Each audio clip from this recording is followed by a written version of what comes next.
အားလုံးမင်္ဂလာပါဗျာကျွန်တော်လက်ရှိရောက်နေတာကတီဘောမြို့မှာရှိတဲ့ကမ္ဘောဇာဘဏ်မှာကမ္ဘောဇာဘဏ်ရဲ့အခြေအနေနဲ့ပတ်သက်ပြီးတော့ကျွန်တော်တို့ဝင်ရောက်ရိုက်ကူးတာဖြစ်ပါတယ်ဒီဘဏ်ထဲမှာကျွန်တော်တို့ဒါကကျွန်တော်နောက်ကျောင်းမှာကဒါ ADN ဆက်ပါ ADN ဆက်မှာဆိုရင်ဒီ TNL အပေါင်းပါအဖွဲ့တွေက ADN ဆက်ကိုဖျက်ဆီးပြီးတော့ဒီတွေကငွေသားတွေထုတ်သွားပါတယ် ADN ဆက်ကိုသူတို့ဖျက်ဆီးပြီးတော့ငွေသားကိုထုတ်တယ်အလားတူပါပဲဒီဘဏ်ဆိုတော့ခင်ဗျားတို့အားလုံးသိတဲ့အတိုင်းပဲကွန်ပျူတာနဲ့အလုပ်လုပ်ရတာကွန်ပျူတာနဲ့အလုပ်လုပ်ရတာဒီမှာရှိတဲ့ကျွန်တော်ကွန်ပျူတာတွေလုံးဝမရှိတော့ဘူးကွန်ပျူတာတွေဆိုတော့ခင်ဗျားတို့မြင်တဲ့အတိုင်းပဲဒီမှာကွန်ပျူတာနဲ့ပတ်သက်တဲ့နေရာကျွန်တော်ဘာတစ်လုံးမှမရှိတော့ဘူးဒါကွန်ပျူတာနဲ့ပတ်သက်တာဒါကျွန်တော်တို့အင်တာနက်ကြိုးကေဘယ်ကြိုးဆက်အင်တာနက်ကြိုးချိတ်တဲ့နေရာကွန်ပျူတာထိုင်းနေရ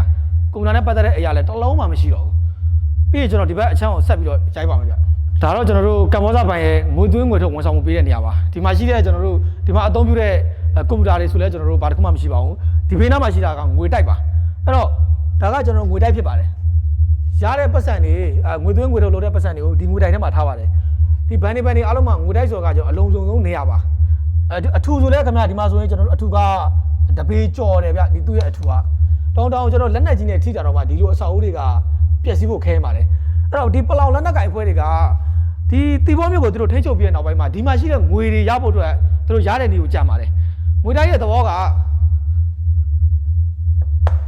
ဒါငွေတိုက်ရဲ့ဝင်နဲ့ဝင်ပေါက်ပါဒီမှာတော့ကျွန်တော်တို့သူ့ရဲ့ဒီ keyword တွေရှိပါလိမ့်မယ်သူကဒီကနေပြီးတော့ဒီအပေါက်ကကျွန်တော်တို့ဒီပေါက်ကိုသူဖွင့်လို့မရဘူးဒီမှာရှိတဲ့ကျွန်တော်တို့နံပါတ်တွေသူမသိတဲ့အခါကျတော့သူဖွင့်လို့မရဘူးဖွင့်လို့မရတဲ့အခါကျတော့ဖွင့်လို့ရတဲ့နေရာသူတို့မိုင်းခွဲဖြတ်စီးပြီးတော့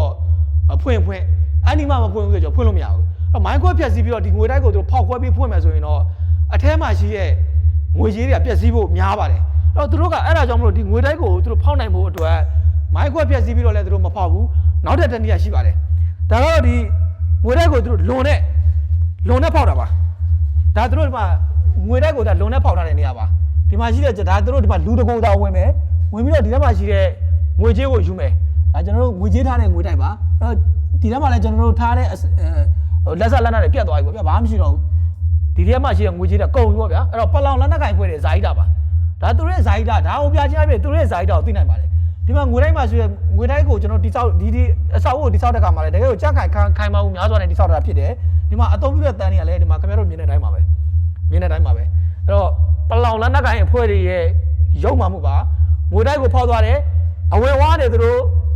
ဖောက်လို့မရတော့ဘေးကနေပြီးတော့ဒါကျွန်တော်ဂန်းနဲ့တေချာကျွန်တော်ဂန်းနဲ့ဖောက်မယ်ဒီမှာဂန်းရတယ်တွေ့ပါတယ်ဂန်းနဲ့ဖောက်မယ်ပြီးရင်ကျွန်တော်တို့ဒီတန်ဖြတ်တဲ့စက်တွေနဲ့ဖြတ်မယ်ဖြတ်ပြီးတော့မှလူတကိုသားဝင်ပြီးတော့သူတို့ဟိုဖြစ်တာဖြစ်ပါတယ်ဒါတော့ကျွန်တော်ငွေတိုက်တွေကိုခက်ခက်စစ်နဲ့ကျွန်တော်ဝင်လာတာဖြစ်ပါတယ်ကျွန်တော်ခန္ဓာကိုယ်ကသေးတော့ငွေတိုက်တွေကိုကျွန်တော်တို့ဖောက်ထားတဲ့အပေါက်တွေကိုအလွယ်တကူဝင်လို့ရပါတယ်ဓမ္မမိကန်မှာမ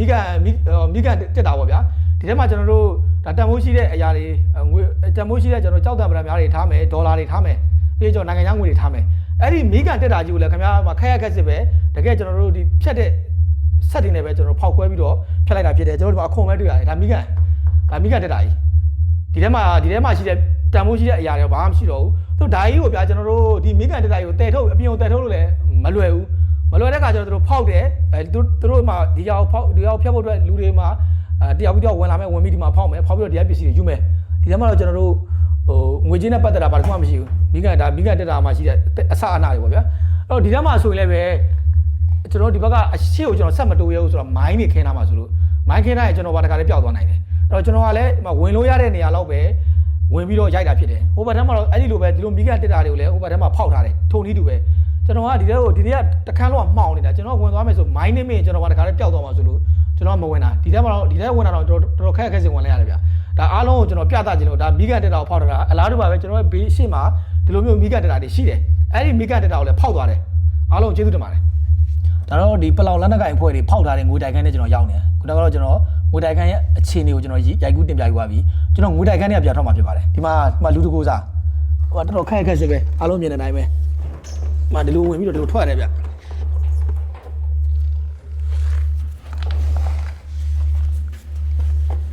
တော်တော်ခက်စစ်ပဲအထဲမှာတော့တမိုးရက်ရဘာမှမရှိတော့ဘူးကျွန်တော်ဒီကမ္ဘောဇာဘဏ်အဆောက်အပေါ်ထက်ကိုကျွန်တော်လိုက်ပြီးကြည့်မှာဖြစ်ပါတယ်ဒါတော့ကျွန်တော်ကမ္ဘောဇာဘဏ်ရဲ့ပရမတ်ဓာတ်ပါပရမတ်ဓာတ်မှာဆိုလဲထုံနည်းတူပါပဲအသုံးပြုလို့ရတဲ့ကွန်ပျူတာတွေဘာတစ်လုံးမှမရှိတော့ဘူးသုံးလို့ရတဲ့ပစ္စည်းဘာမှမရှိတော့ဘူး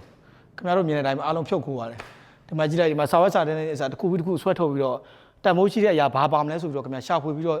ယူဆောင်သွားတာဒီမှာအန်ဆွဲတွေမှာသူတို့အန်ဆွဲတွေဖွင့်ပြီးတော့ဒီမှာဘာတန်ဖို့ရှိရဘာကြံမလဲပေါ့ဗျာဒီမှာကျွန်တော်စာရွက်စာတမ်းတွေဆိုအကုန်လုံး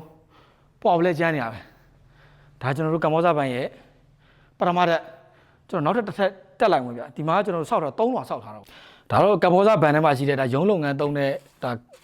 အခန်းမှာဒီမှာဆိုလဲအကြမ်းဖက်အုပ်စုတွေကဒီမှာတစ်ခုချင်းဗျာမစာရွက်စာတမ်းတစ်ခုချင်းခင်ဗျာရှာဖွေပြီးတော့ပတ်စံတွေတန်မိုးချက်ဘာရှာမလဲပေါ့ဘာရှိမလဲပေါ့ဗျာအဲ့လိုပုံစံနဲ့ရှာဖွေထားတာဒီမှာဒါသူတို့လှုပ်ထားတဲ့ပေါ်လဲကျန်းနေတာပဲဒါဆိုရင်ဒီလိုအရာတွေကကျွန်တော်တို့ဒီငွေကြေးထဲတဲ့ဟာတွေပါငွေပတ်စံထဲတဲ့တက်တာတွေပါအဲ့ဒီပတ်စံထဲတဲ့တက်တာတွေဆိုလဲသူတို့အကုန်လုံးဒီထဲမှာရှိတဲ့ပတ်စံတွေအကုန်လုံးယူသွားတယ်ဒါသူပတ်စံထဲတဲ့ဟာတွေပါခင်ဗျားတို့မြင်တဲ့အတိုင်းပဲဒီလက်နက်ကင်ဖွဲ့ရဲ့ဇာတိအကျင့်ဇာတိဒါတော့ကျွန်တော်တို့ဒုတိယတက်ပေါ့ဒုတိယတက်တတိယလွှာပေါ့ဒီမှာဆိုလဲဒီပလောင်လက်နက်ကင်ဖွဲ့တွေနေသွားတဲ့အမျိုးသမီးတွေနေသွားတဲ့ဒီထမိန်တွေအမျိုးသမီးအသုံးနဲ့အသုံးဆောင်တွေပေါ့သူတို့ဒီပေါ်မှာသူတို့စကန်ချခဲ့တယ်ဒီမှာသူတို့နေထိုင်ခဲ့တယ်ဒါသူတို့ရဲ့ဒီမှာအဝတ်စားတွေအမျိုးသမီးအဝတ်စားတွေမကင်ပြတော့ဗျာနော်တော့ဒီကမ္ဘောဇဘန်အဆောက်အဦနဲ့ပတ်သက်တဲ့ဒီအလွှာတိုင်းကိုကျွန်တော်လိုက်ပြီးတက်ကြည့်ပြပါပြီဒီကမ္ဘောဇဘန်အဆောက်အဦနဲ့ပတ်သက်ရင်တော့ကျွန်တော်အဆောက်အဦကတော့အကောင့်တိုင်းရှိတယ်ဒီဘဏ်လုပ်ငန်းသုံးတဲ့ကွန်ပျူတာတွေဘာတစ်လုံးမှမရှိတော့ဘူးပြီးရင်ကျွန်တော်တို့ဘဏ်ထဲမှာရှိတဲ့ငွေတိုက်ခန်းကိုလည်းအကြမ်းဖက်အုပ်စုတွေဖောက်ထွင်းပြီးတော့ယူဆောင်သွားတယ်ငွေတိုက်ခန်းထဲမှာရှိတဲ့ကျွန်တော်တို့မိကန်တက်တာလည်းယူဆောင်သွားတယ်ပြီးရင်ကျွန်တော်တို့ဒီမှာအသုံးပြုတဲ့ဝါယာကြိုးတွေပေါ့ကျင်းတန်းကြိုးကြီးတွေဆိုတဲ့သူတို့ကတ်တာနဲ့ဖြတ်ပြီးတော့ယူသွားတယ်တချို့ကြိုးကြီးတွေပြတ်တောက်နေအများကြီးပဲတွေ့ရတယ်အဲ့တော့ဒီဒါတော့ကျွန်တော်ကမ္ဘောဇဘန်မြင်ကွင်းနဲ့ပတ်သက်ပြီးတင်ပြပေးတာဖြစ်ပါတယ်ကျွန်တော်အခြားသောဘန်တွေလည်းကျွန်တော်သွားရိုက်ကူးပြပါမယ်ဗျအားလုံးမင်္ဂလာပါဗျကျွန်တော်ကျော်စိုးပါလက်ရှိရောက်နေတာကတီဘောမြို့မှာရှိတဲ့ AR ဘန်ရဲ့ကျွန်တော်တို့ area တွေပါဒီတီဘောမြို့မှာကပုတ်တုကဘန်၄ဘန်ရှိပါတယ်ကျွန်တော်ခုနကတော့ကမ္ဘောဇဘန်ရိုက်ပြီးသွားပြီဒါတော့ကျွန်တော် AR ဘန်ပါလက်ရှိကျွန်တော်မတက်ရက်တဲ့နေရာကဒီနေရာကရခိုင်ကမီးဆက်ထားတဲ့နေရာပါမီးဆက်ကိုလည်းအကြမ်းဖက်အုပ်စုတွေက TNL အုပ်စုတွေကမီးဆက်ကိုလည်းယူဆောင်သွားတယ်ဒီရှေ့တော့ကျွန်တော်ရေဆက်ပါရေဆက်ကိုလည်းယူသွားပါတယ်ဒါကျွန်တော်မီးဆက်နေရာပါမီးဆက်ကိုတဲတယ်ရေဆက်ကိုတဲတယ်ပြီးရင်ကျွန်တော်တို့ဒီအဆောက်အဦထဲမှာဆိုလည်းခုနကကျွန်တော်တို့တွေ့ရတာကဒီရုံးသုံးကွန်ပျူတာတွေလည်းယူသွားတယ်ပြီးရင်ကျွန်တော်တို့ရောင်းစားလို့ရတဲ့ဟာမှန်သမျှအကုန်ယူသွားတယ်ဗျာပြီးလည်းပဲကျွန်တော်တို့ဒီဘန်းတွေမှာအများတန်းရှိတဲ့ဒီငွေတိုက်ပေါ့ငွေတိုက်ကိုလည်းသူတို့ဖောက်သွားတယ်အဲ့ဒီຢာကျွန်တော်ဆက်ပြီးတော့ရိုက်ပြပေးမှာဖြစ်ပါတယ်ဒါတော့ကျွန်တော် AR ဘန်အဆောက်အတွင်းကိုရောက်နေတာဖြစ်ပါတယ်အဲ့တော့ကျွန်တော်တို့လိုက်ကြည့်လိုက်တဲ့အခါမှာဒီဘန်ထဲမှာဆိုရင်ရုံးလုပ်ငန်းသုံးတဲ့ကွန်ပျူတာတွေရုံးလုပ်ငန်းသုံးတဲ့အရာပစ္စည်းတွေပေါ့ဗျာကွန်ပျူတာနဲ့ဆက်တဲ့ပစ္စည်းတွေရုံးလုပ်ငန်းသုံးဘဏ်လုပ်ငန်းသုံးပစ္စည်းတွေဘာတစ်ခုမှမရှိတော့ပါဘူးအကုန်လုံးကိုဖြုတ်သွားတယ်ကျွန်တော်ဒီပြည်နားမှာရှိတာကဒါကငွေတိုက်ခန်းပါအဲ့တော့ငွေတိုက်ခန်းကိုလည်းဒီ TNL အဖွဲ့တွေကငွေတိုက်ခန်းကိုလည်းကျွန်တော်ဖောက်ပြီးတော့ကျွန်တော်တို့အထက်မှာရှိတဲ့ကျွန်တော်ငွေသားတွေပေါ့ဗျာစားသဖြင့်တန်ဖိုးရှိတဲ့အရာတွေသူတို့ယူသွားတယ်အဲ့ကျွန်တော်ငွေတိုက်ခန်းကိုကျွန်တော်လိုက်ကြည့်မှာဖြစ်ပါတယ်ဒါတော့ကျွန်တော် AR ဘဏ်ထဲမှာရှိတဲ့ငွေတိုက်ခန်းပါငွေတိုက်ခန်းဆိုတာကျွန်တော်တို့ဘဏ်တစ်ခုရဲ့အလုံးယုံဆုံးနေရပါအဲ့တော့ဒီပလောင်အဖွဲ့တွေကဒီငွေတိုက်ခန်းကိုဖောက်ဖို့အတွက်သူပင်မတကားကိုအရင်ဖြတ်ခဲ့တာမဟုတ်ပါဘူးဒီငွေတိုက်ခန်းမှာလည်းကျွန်တော်တို့ဒီကမ္ဘောဇဘန်မှာတွေ့ခဲ့သလိုပါပဲငွေတိုက်ခန်းဘေးကနေပြီးတော့သူတို့ဒါဂန်းတွေနဲ့သူတို့ဒီကနေပြီးတော့ဖောက်တယ်ဂန်းတွေနဲ့ဖောက်ပြီးတော့ကျွန်တော်တို့ဒီမှာဒီတန်တွေကိုဖြတ်ပြီးတော့ကျွန်တော်ဝင်မယ်ဒါကျွန်တော်တို့ဒါငွေတွေထားတဲ့နေရာပါဝင်ပြီးတော့မှသူကဒီအခန်းထဲကိုဝင်ဖို့အတွင်းထဲကနေပြီးတော့ဒီတကား main တကားကိုသူတို့ပြန်ဖြတ်တယ်ဆိုတဲ့သဘောပါဒါသူတို့စပြီးတော့ငွေဖောက်တဲ့နေရာပါဒီကနေလူဝင်မယ်ဝင်ပြီးတော့ကျွန်တော်တို့ပင်မတကားကိုဖောက်တဲ့နေရာပါဒါကျွန်တော်တို့ဒီကောင်တွေငွေခိုးဖို့လူရောက်ယူဆောင်ဖို့အတွက်ဖောက်ထားတဲ့အဆောက်အဦပါအဲ့တော့ဒါတော့ကျွန်တော်တို့ဒါငွေတိုက်ခန်းရဲ့ပင်မနေရာပါဒါကျွန်တော်တို့ဒါ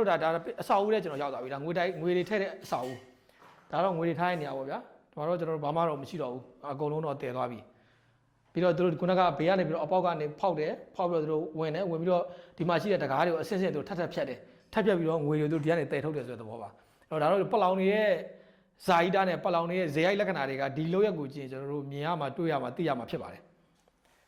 ဒါတော့ကျွန်တော်တို့AR ဘန်ရဲ့အဆောက်အဦအတွင်းကိုကျွန်တော်သွားပြီးတော့လေ့လာယူပါပြီသွားလေ့လာတဲ့ခါမှာမူလဘန်လိုမျိုးပဲသူတို့အထဲမှာရှိတဲ့ဘန်ထဲမှာရှိတဲ့ဘဏ်လုပ်ငန်းသုံးတဲ့ကျွန်တော်တို့ကွန်ပျူတာတွေရုံးလုပ်ငန်းသုံးတဲ့ပစ္စည်းတွေအားလုံးကိုဒီပလောင်လက်နက်ကိုင်အဖွဲ့တွေအကုန်ယူဆောင်သွားတယ်ပြီးတော့ကျွန်တော်တို့ရခိုင်ဘဏ်တွေအတိုင်းပါပဲသူတို့ငွေတိုက်ကိုဖောက်ဖို့အတွက်မိန်းတကားကိုကျွန်တော်ဘယ်လိုဖြတ်လို့မိန်းတကားကိုသူတို့ကဒုတိယအဆင့်နဲ့ဖြတ်တာသူကဘယ်လိုမှမဖွင့်မရတာဖွင့်လို့ရတာ2နည်းပဲရှိတယ်မိုင်းကတ်ပြီးတော့ကျွန်တော်တို့ဖောက်ခွဲမလား